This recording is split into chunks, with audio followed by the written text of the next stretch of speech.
జూబ్లీహిల్స్ ఉప ఎన్నికల భాగంగా బోరబండ డివిజన్లో అయితే మనం ఉన్నాం. కాంగ్రెస్ అభ్యర్థి నవీన్ యాదవ్ గారు అయితే మనతో పాటు ఉన్నారు. తెలుసుకుందాం. నమస్తే సార్. నమస్తే. ఎట్లా ఉంది సార్ ప్రచారం? ఎట్లా ఉంది? బాగుందండి, ప్రజలు మంచి రెస్పాన్స్ ఇస్తూ ఉన్నారు. సో మీ అయినా రౌడీ కావాలా మోడీ కావాలని చెప్పేసి బీజేపీ వాళ్ళు బీఆర్ఎస్ వాళ్ళు అయితే ప్రచారం చేస్తారు. దానికి ఏం చెప్తారు సార్ ప్రధానంగా? వాళ్ళు అన్నీ చెప్తున్నా మా ప్రజలు నమ్మాలి కదా. నేను రౌడీనా మంచోన్నా మా ప్రాంత ప్రజలకు తెలుసు.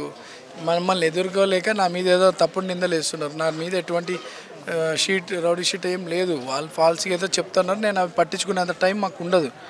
వాళ్ళు ఏదైనా అభివృద్ధి కార్యక్రమాలు చేసి ఉంటే చెప్పుకోమనండి బీజేపీని బీఆర్ఎస్ని. నా మీద తప్పుడు ఆరోపణలు చేసి మా ప్రజలకి ఉన్నటువంటి సంబంధం విడగొట్టే ఆలోచన, లేనిపోని ఆలోచనలు కల్పించాలనుకుంటారు. కానీ దాని జవాబు మా ప్రాంత ప్రజలు 11 తారీఖు ఓట్లేసి 14 తారీఖు చూపిస్తారు. సో ప్రధానంగా ఇక్కడ ఏం సమస్యలు ఉన్నాయి సార్? ఎట్లా తీసుకోబోతుంది? ప్రధానంగా బీఆర్ఎస్ 10 సంవత్సరాలు ఇక్కడ పరిపాలించినందుకే ప్రధానమైన సమస్య ఇది. బీఆర్ఎస్ 10 years ఏదైతే పరిపాలించారో అదే ప్రధానమైన సమస్య. ఆ సమస్య వల్ల కొన్ని వేల సమస్యలు ముడిపడినాయి వాటితో. మేము ఒక్కొక్కటిగా గత 3 నెలల నుండి పెద్దలు మంత్రులు ముఖ్యమంత్రి గారి ఆదేశాలతో తుమ్మల నాగేశ్వరరావు గారు, వివేకన్న గారు, పొన్నమన్న గారు ఈ ప్రాంతంలో తిరిగి అనేక అభివృద్ధి కార్యక్రమాలు చేసినారు. ప్రజలకు ఒక నమ్మకం ఏర్పడ్డది. బలంగా ప్రాంతం అభివృద్ధి చేసుకోవాలనుకుంటే కాంగ్రెస్ పార్టీని గెలిపించుకోవాలని చెప్పి చాలా బలంగా ప్రజలు ఒక అభిప్రాయంతో ఉన్నారు. సార్ ఇప్పుడు జూబ్లీహిల్స్లో గెలవకపోయినా కాంగ్రెస్ అయితే అధికారంలో ఉంది, గెలవకుండా అభివృద్ధి చేయొచ్చు అనేది వాళ్ళ వాదన సార్. గెలవకుండా ముందర నుండి చేస్తూనే ఉన్నారు.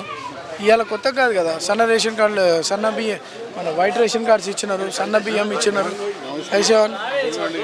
అన్నీ ఇచ్చినారు. దాదాపు కోట్ల రూపాయల డెవలప్మెంట్ యాక్టివిటీస్ చేసినారు.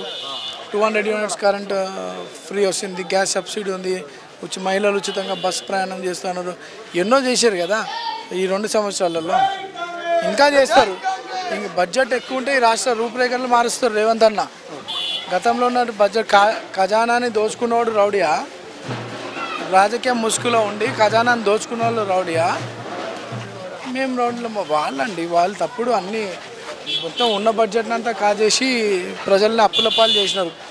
మళ్ళా ఈ ప్రజలు బీఆర్ఎస్కి అవకాశం ఇచ్చారు, రాష్ట్రాన్ని అమ్మేస్తారు. వాళ్ళు జాగ్రత్త పడండి, అభివృద్ధి కోటేయండి, రేవంత్ అన్నని బలపరచండి, మన పిల్లల భవిష్యత్తు కాపాడుకోండి.